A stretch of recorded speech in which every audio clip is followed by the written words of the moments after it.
esto yo nunca lo voy a hacer. Mentira. Wow, esto lo hacían mis padres. Y mi madre siempre que cocinaba y el aceite estaba limpio, digamos, todavía se podía volver a usar, guardaba las sartenes adentro del horno. ¿Qué pasa con el tema de las construcciones nuevas y ya se usa vitrocerámica, inducción? Claro, no hay horno.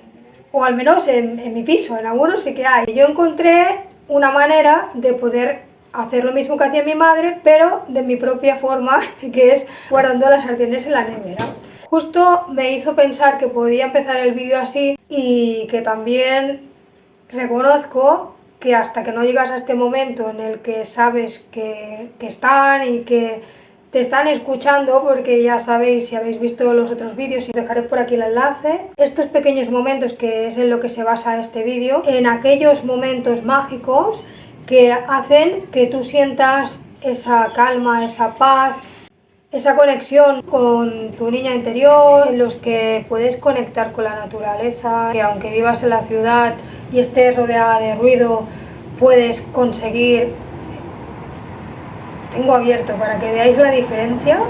Lo que os quería decir es que estos momentos que son tan auténticos, en los que tú puedes ver realmente lo que es importante para tu alma, lo que te hace sentir que no nos acordamos o que no valoramos debido al ritmo que llevamos acelerado.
Él vivía en un piso antiguo reformado de Girona, pequeño, silencioso y con paredes gruesas que guardaban secretos.